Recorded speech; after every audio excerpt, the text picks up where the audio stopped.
But we still have one position or two positions. We're also going to do some special teams, but that's a little less. But we got the entire DB room to break down before this Thursday.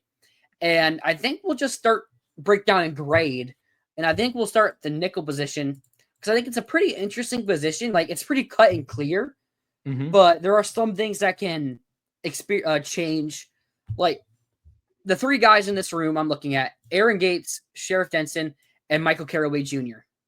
It's going to be a rotation of those three guys. But the big question is Aaron Gates, is he going to be healthy? He got that injury against FSU on that first drive, I think. Yeah, on that first drive against FSU, he suffered that injury, missed the rest of the season. I don't think he's going to be back here in spring. I mean, yeah, he's like probably not going to be back here in spring. We're talking about him not being ready for the season. But when we get to the season, the big question is going to be, is Aaron Gates healthy enough to play and play as well and not better going into the 2025 season? Yeah, for sure. That's kind of the major caveat with this room is we don't know how healthy it is. I mean, I will say, I think at its best, this is a pretty good room, in my opinion. Yep. Between Sharif Denson, both Sharif Denson and Gates are guys who have had pretty solid, quite a bit of experience and have looked pretty good when playing. So I think you feel pretty solid about those. Caraway, has at least played. It's nothing. I mean, that sounded way more backhanded than I meant it to. That honestly, I didn't mean for that to sound as catty as it did. No, it's not, his numbers and production at Southern Miss don't blow you away.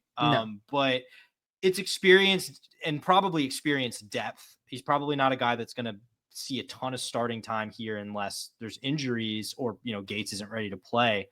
So I feel pretty good about these guys if Gates is healthy. And maybe even if not, but especially if he is. That's kind of where I'm at. Like, the grading of this room is way different if Gates is healthy. I mean, I think 3 straight weeks back when we were doing our top 5, bottom 5s, one of us had Aaron Gates in that top 5.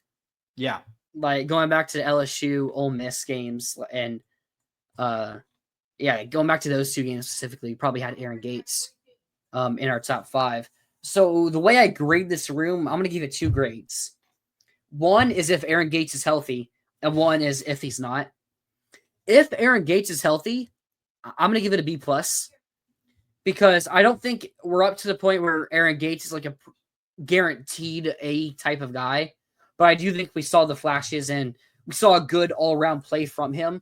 But it was also only a couple games stretch, really. And then you also still have Sheriff Denson, who has played pretty good time here at Florida. And you bring in the experienced guy in Michael Caraway. I think if Gates isn't healthy, I think it goes all the way down to a C+. I think it's a full letter grade drop. Because you're only playing 2 players. And it's Denson is good, but then you have to worry about the injuries. Yeah. Because if Denson gets hurt, then you're down to just Michael Caraway, or Caraway gets hurt, you're just down to Denson. And then you're going to what? Alfonso Allen? Yeah. I mean, the walk-on. Hey, he had a pick. He did have a pick. That is true. So if healthy, B+, but with the upside of an A. But if injured, it's a C+ because it could go so wrong. I actually think maybe you're being a little harsh there. I mean, I totally see what you're saying. B+ is the grade that came to my mind too. I'm not sure how much I feel like I need to qualify it though, because I think Aaron Gates, I expect will be back at some point this fall, even if it's not week 1. I think you'll get him. I mean, obviously, you don't know. I mean, maybe he is not fully recovered, but assuming he is, whenever he does come back, even if it's not right away, between Sharif, who's played a decent amount and has been solid, and Caraway, who, I will just say, those do seem to be the guys like him are the transfers that do seem to hit at the highest rate. Guys that were decent contributors on a bad team entering a better system with more talent around them, seem to be the guys that do pretty well. I could totally see this being worse than a B+. I could see it being better than a B+, but B+ to me just kind of feels right because because of the fact that Aaron Gates is hurt, and I don't think this is a disastrous room. That to me is why it's a B+ room, because I think the room is all right. Assuming no more injuries, but you can't assume that there's going to be injuries. Yeah, I mean, when I'm assuming injuries, it's kind of just like Gates is already injured, so we don't know if he'll be healthy. It's kind of like when we graded the nose tackle room. And, I mean, I didn't give it 2 grades. I could have, but like Jamari Lyons, whether he's going to be healthy or not is a big deal. But it's like you're going to have some people get banged up. That's just going to happen. And if you only have 2 guys in that room, it could get bad, especially when you play with such high talent in the SEC. And the slot position is probably one of the most talented positions in all of college football, especially the South. I do wonder if maybe, if you were to find yourself in some sort of disastrous injury situation here, if one of these freshmen, maybe like one of the freshman safeties, could step in and do this. I mean, I'm not sure if that's a good point. Ready for that, but I feel like you've got to kind of factor that in as the next level of depth, be it behind, like rather than like Alfonso Allen. Like I think you're going to be looking at one of those. We'd probably be looking at one of those young DBs stepping in, like Aaron Gates and Sharif have to this point in their careers. Yeah, that's a good point. I mean, Josiah Davis is also a name we might mention here if there's enough injuries. Like from what I heard, he came in here as a return specialist, but he does have safety experience and everything. That's what he was listed at coming out of high school. So I said we both give it B+, assuming it's healthy. Let's move to cornerbacks now. This is such an interesting one because I could see us both having it in such a different variety of ways here. The big names here, Devin Moore, Dijon Johnson, Jameer Grimesley, Cormani McClain, Teddy Foster maybe, and then the freshmen Ben Hanks and Onis Konabani. Am I missing anyone? Michael Caraway maybe as well. Oh yeah, I mean Caraway can probably play on the outside too if need be. You said Grimsley? I did say Grimsley, yeah. Okay, yeah, then I think you kind of nailed it. All right, sweet. I'll let you start off on this one. Yeah, so I mean, corner to me, it's hard for me to even know how to look at it because, like, on its face, it looks fine. Like, you've got Devin Moore, who has been really good when healthy. You have Dijon, who was impressive last year at a lot of times. Cormani, we'll see. He's a really talented player, though, and he had bad moments, had obviously a really good moment last year. Oh, yeah. We'll kind of see what happens with him. My issue though is like I know I just said you can't assume injuries are going to happen, but I'm gonna put an exception to my own rule here because I don't know if I believe that Devin Moore can get through a season healthy, and if he can't, I think things get kind of dicey here pretty quick. I don't think there's a lot of proven depth, and I mean, you could pretty easily be at a point where if Ben Hanks and or Onis are not in a position to be major contributors right away, you could have some issues. I mean, if Caraway is not ready for the SEC, if those guys aren't developed enough as true freshmen, I could easily see this being a disaster, but it was also a strength for the team last year when healthy. Obviously, they lose Jason Marshall, but, I still think this group, when healthy, is pretty good at the top. I think you're pretty hard pressed to find anyone that you feel great starting on the outside, though, other than those top 2 guys. Yeah, we did see Cormani. I saw some pictures he's released. Like, it looks like he's put up a little bit of weight. That's good. His main issue. But yeah, I mean, I know what you mean there. I had Ben Hanks as my number 1 freshman that could break out here on this defense. So I do feel a bit confident, like not overly confident, like, okay, we're all good. But like, okay, I think he's going to do well. I don't know how much to expect from Onis as a freshman. And then it's like Grimesley. We saw him a decent bit at the end of the year, thanks to all those injuries we had. But I mean, it's we'll see. Like, I mean, we had Bridges last year step up from out of nowhere, really. So maybe we'll have someone else step up, and maybe it's just Alfonso Allen again. Maybe just keeps getting interceptions. All right, I'll let you give it your grade. Yeah, I feel like honestly, this might even be a little too optimistic here. Mhm. But I do really like the top end here. Like, I think if you stay healthy, this is a good group. I think there's enough depth options that I could be sold. You find two guys who are capable of being solid, backups among that group. Like maybe I'm even being too bullish here. I've got it a B minus. Okay. And that, I mean, that even feels like I could very easily be talked into like a C plus, but I'll round up to B minus just because I am very high on Devin Moore and Dijon when they're healthy. Yeah, I see that. Who do we hire as the new corners coach? I just completely forgot. Why can't I remember his name? He was Arkansas and then That's right, Deron then Wilson. Georgia State. Yeah, thank you, Georgia State Yeah, defensive coordinator. Yeah, I just his name it, completely it escaped my happened mind. really quickly, so it's just like Yeah, unusual for Billy. true. So Making any decision quickly, that's not my Billy Napier. no, that B minus, like I was kind of thinking B plus because Ooh, again, I okay. do really like I'm Devin. not being too bullish. Okay. Well, again, it's like you talked about injuries. No, Yeah. um, Devin Moore can't get injured for 4 straight years, right?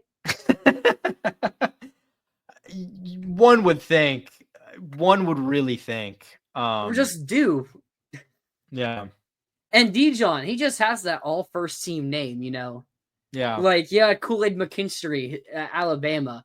You know, he's just that corner that has the Dijon Johnson name. It's like, oh, this guy. Okay, yeah, he's a first team corner, all SEC corner. No, but like, Yeah. I do really like Devin Moore. And it's like, the injuries could happen again. And I do think the depth is a little better. Like, I do like Grimesley. Mhm. Nick Saban really wanted him. He was going to go play for Nick Saban until he got his until Saban retired. And it's like I've already talked about Ben Hanks. I think he's going to break out. I do think he's going to break out. It's not a prediction, or well, it is a prediction. But that's not just me picking a freshman because I have to pick a freshman. Mhm. That's like I actually believe he will break out, and I just really like it. I really like the starters, like you said, and I do like the depth a bit more. And we see Cormani put in some weight on, and he is that 5-star name. So I'm Mhm. gonna give it a little break here, and maybe I should have gone B, but I think like Ben Hanks being so highly rated also kind of drives it Mhm. up. That's So fair. I decided to go B plus. That's fair. And I think Rob is right. Like it's not a talent concern here for me. It's just the fact that there's a lot of Mm-hmm. guys who we just haven't seen play a lot of ball behind the guys who are expected to start. And that could mean anything. I mean, we saw a lot of guys step up this year due to injuries and play pretty well. I just, it's hard for me to like, I feel like any higher than B minus just requires a little too much projection than what I'm comfortable with. Yeah, I saw something wild. Okay, let's get to the safety room. So I think it's pretty tough for us to figure out who's going to be playing strong and free safety of the new guys coming in. I mean, we know Mm-hmm. Jordan Castell is the free safety and Bryce Thornton is the strong safety. But then Yeah. after that, you have Greg Smith. I've seen him listed both as free and strong safety. And Mm-hmm. then the two freshmen. I think I've seen Hilton Stubbs listed as a free safety and Lagonza Hayward as a strong safety. So I think I'll Mm-hmm. go with that. Is okay. Yeah, this is a great question. Not officially, I don't expect him to play for us. Yeah, I was actually about to ask if you had any insight on that specifically, because my assumption has just been he's probably coming back to college football, but not here. If he does, I wouldn't expect it to be here. Yeah. That's where I'll leave it. So, do you want to break them? So how do you want? Do you want to do the safety rooms individually or just go safety in general? I personally, I kind of think we should just go safety in general. Cause Okay. I think it's a little more instructive to just talk about the group, especially because, like you said, I think there is. I mean, maybe not so much between Thornton and Castell, but I think generally there's some positional flexibility here. Yeah, And there's it's some hard, versatility. to put the freshmen into those specific camps because we don't. I mean, again, like we've seen guys get recruited as safeties that kind of emerge more as slot guys. You just don't really know. Yeah. So He's probably going to. I hope he's going to Miami. Oh man, that would be great. Uh, uh, oh man, this room sucks now that Will Harris is gone. F minus. No, but Yeah. So we look at the two starters at safety. It's very likely going to be Jordan Castell and Bryce Thornton. I don't look at it as guarantees, but I mean, you look back a couple years ago when going to year 2, Jordan Castell was listed as a true freshman as the starter. He didn't start, but he was listed as the starter. He should have started that game. Probably would have turned out a lot differently. But it's not guarantees, but I think they're safe bets. Like 85+% chance they are both the starters going into week 1. Yeah. I look at him. I mean, we dogged a lot on Castell throughout the season, middle part of the season specifically. He did have a strong finish. He is a guy that has the measurables for a safety in the SEC and at the next level.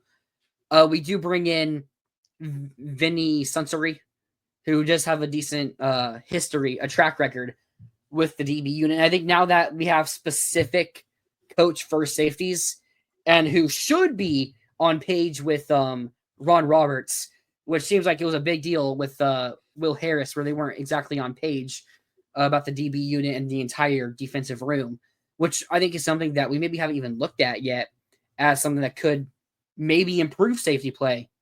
I think we've seen good tackling from Castell at times. And we've seen Thornton have some pretty good coverage. I mean, obviously his breakout moment was those 2 picks against Ole Miss to seal the game.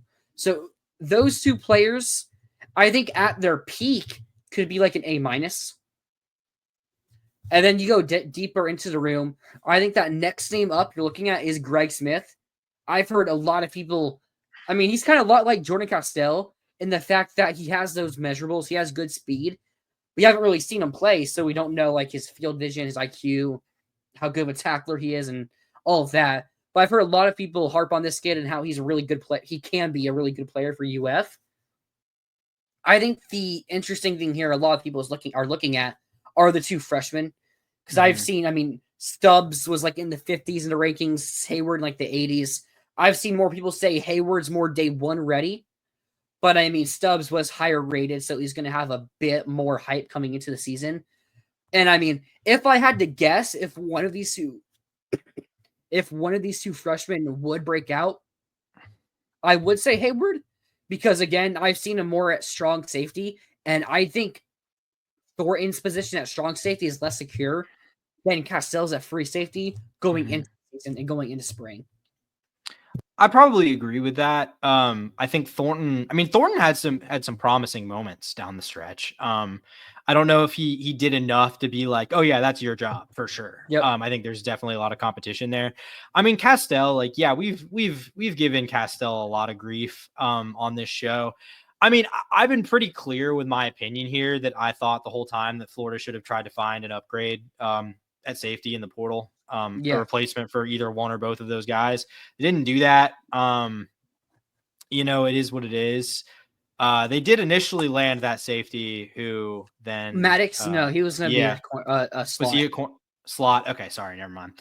So no, they didn't do it at all. So, I mean, I will say, like, I think you can do better than Jordan Castell. I think you can also do worse. I mean, I think he's definitely brings like some positives to the table. Like, there's room to believe that he can improve this year.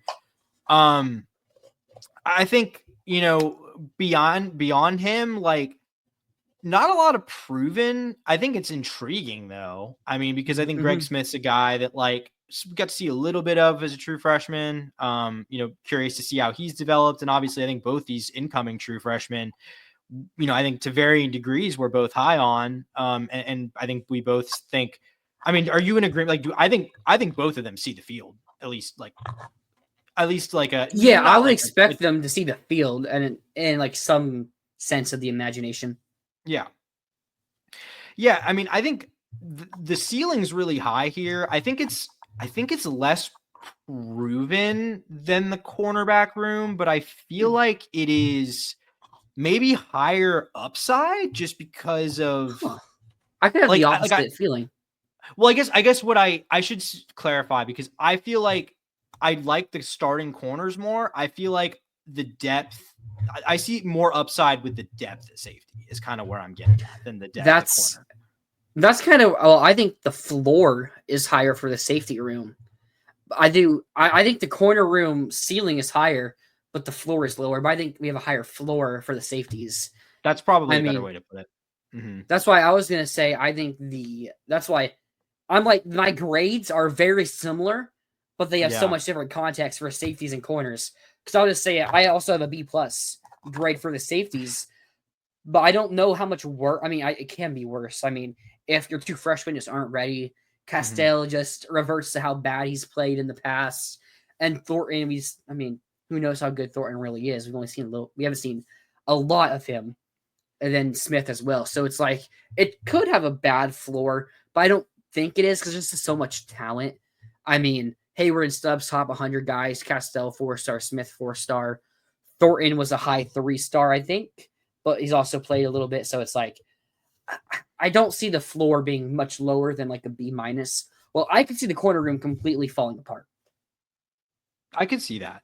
Yeah, and I kind of think about these two rooms pretty similarly to you. I'm just a little bit less high, but I'm also at a B- here for the safeties. I had B+. No, but I'm saying, sorry, but I'm saying I have the same grade for safeties and corners. You also have this. Weren't you at a B+ for corners too? Yeah. Yeah. So I'm saying, like, I have the same grade for the safeties and corners, but for pretty different reasons. Like, I think I kind of agree. Yeah, I kind of agree with what you said. Like, the corner, I mean, especially like, I mean, I guess injuries would probably devastate either group now that I think about it, because there's not really a lot of proven depth anywhere in the secondary. Yeah. I think I'm at B-. Like, I think you can find a couple quality safeties from the group that you have. I don't know if you can withstand a lot of injuries. I don't know if there's really the potential for this group to break into like borderline A tier. I'm just not sure the talent is there unless one of these freshmen is just like phenomenal. But I'm not putting that on a freshman. But I do think, like, I personally, like, and you might not agree because of how high you are on Ben Hanks. I kind of think it's more likely that one of the freshman safeties has a breakout than Ben Hanks, just because I think it's easier for safeties to see the field as true freshmen in general. And I just think there's, barring injury, like assuming there people are healthy, I think there's going to be way more opportunities to see the field at safety, because I think both of those positions are fairly battleground positions, whereas I don't really think anyone's competing with Dijon or Devin Moore for a starting job. So yeah, I think I look at like the pass for UF and corners being freshmen and playing good. I mean, Jason Marshall, until this past season, a lot of people said his freshman year was Marshall's best season at Florida. Kyrie Elam in 2019 was obviously really good as a freshman, and so was CJ Henderson. I think Marshall and Elam specifically, they were backups really to start the season, and they kind of were like that third corner, that first guy off the bench maybe, and they had really good minutes in that limited action, which I think that's like where I'm hoping Ben Hanks is, where he's like that third corner, maybe fourth corner, and he stay healthy, and he has some really good minutes in a few possessions where maybe they still have like a little bit tired receivers out there, so where he can maybe make some big plays. Yeah, I mean, I think that's fair. Like, that's valid, and we've seen that happen before for this program. I just think, in, like, generally speaking, what you like the responsibilities that safeties have are easier for players to kind of plug and play earlier in their careers. And again, it's like, I'm not sure Ben Hanks sees the field barring someone getting hurt, whereas like I could see, I mean, or at least sees the field for any like significant playing time. Whereas like I could see one of these freshmen sort of making this almost a platoon safety thing where they kind of are rotating guys early on while they try to figure out, you know, who the best guys are. Because again, I don't think either Castell or Thornton are super established in that job, though we both agree they are the clear leaders in the clubhouse entering spring ball.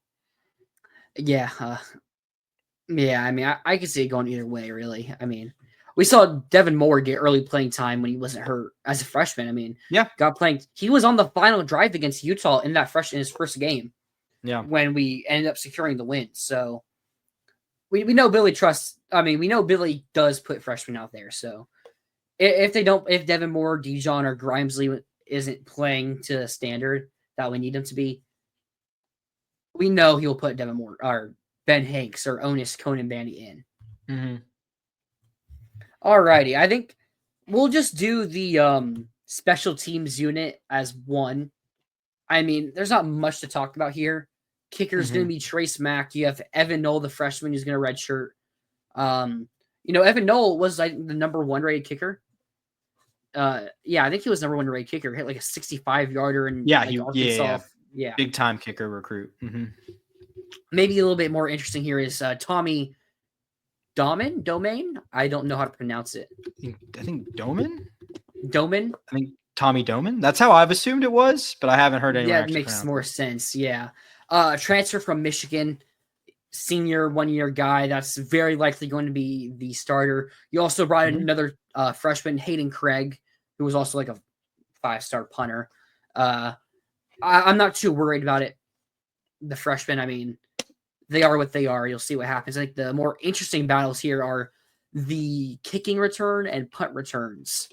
So I put Tank Hawkins for both punt and kick return. We saw Jaden Ball return kicks last year. I think now that Ball is the solidified starter, or we assume solidified starter, he won't be returning kicks as much at all, really. Don't think you put him in that position. I also don't think he was the greatest at it. So I think you have a player, you have so much talent in that receiver room, and I think you just got to find a way to get Tank onto the field going into his second season. And I think that kick return, punt return, whichever one you want to do, is that perfect spot for him. Yeah, I don't hate that at all. I mean, we've seen Trey do this in the past too. Kind of got to assume with his injury history, we probably won't see Trey do it again this year. Maybe Vernell or like one of the freshman receivers. I thought about that. Yeah. Well, Vernell, I don't think it's going to be Dallas Wilson. I don't think it'd be Dallas Wilson. Yeah, maybe. Yeah, probably not either of those guys. But yeah, if it were to be one of the freshmen, it's probably Vernell. But I mean, I think he could maybe be in the mix for that. I mean, I think it depends on how much you're going to use him. Like if he's going to redshirt otherwise, I don't know if you burn a red shirt to have him return. But if he's going to be a factor on offense, which probably will be to some degree, then I think he could be in the mix there. But yeah, I'd love to see Tank. I mean, we've seen it a little bit, like it, obviously had that big touchdown in the Samford game. We've seen the flashes of the speed and the athleticism and the talent there. It'd be kind of nice to see it, kind of used there, because I'm not sure he's going to see a major role on offense this season. Yeah, that's kind of where I'm at. Like, I want to see these freshman receivers that are uber talented get early playing time. So from personnel wise, I like the unit we're trotting out there for special teams all around. I mean, Trace Mack, we saw him end the year after that Georgia game. He was like perfect, hitting multiple 50-yarders. We'll see how good Tommy Doman is as a punter. I've heard he has a good punting leg, not the best accuracy. So I know is if you were the punter for Michigan last year, you got quite a bit of work. So he's experienced. He has experience. That is very true. So personnel wise, I'll just give it an A- because kicker is really the biggest factor you're talking about here. Hopefully you're not worried about the punter too much, but kicker, I really like Trace Mack. Might be the best kicker in college football. So I'll give it an A-. I'm an A here, to be honest with you. I'm just a flat A. Yeah, I mean, I really like Trace Mack. He's had some really painful misses in tough spots at a couple points in his career. Obviously, the Arkansas one comes to mind, but I think he's, look, Florida was in the kicking wilderness for a couple years after Evan McPherson left, and we saw how bad it can get. And Trace Mack is a really good kicker. Reliable. And I'll be honest with you, I don't know that much about Tommy Doman either. I was never blown away with Jeremy Crawshaw. I thought he was fine. No, okay. I thought he was fine. A perfectly fine starting punter. I'm not sure I ever quite understood why people talked about him as an elite punt. I'm not sure I ever saw him do stuff that the Townsend brothers did. Yeah. But point I'm just trying to make, this isn't to criticize Jeremy Crawshaw. Point I'm trying to make is I don't really foresee a major drop off from Florida's punting, which has been perfectly fine for a couple years now. So yeah, I see that. I know a Michigan fan, and it's like obviously fans are gonna blow off things that are bad for their team. I mean, like I kind of do a lot. So it's like he was saying Tommy is not bad, but he's not necessarily good. So that's kind of where I go down down half a grade or a third of a grade there to the A- instead of A. yeah, that's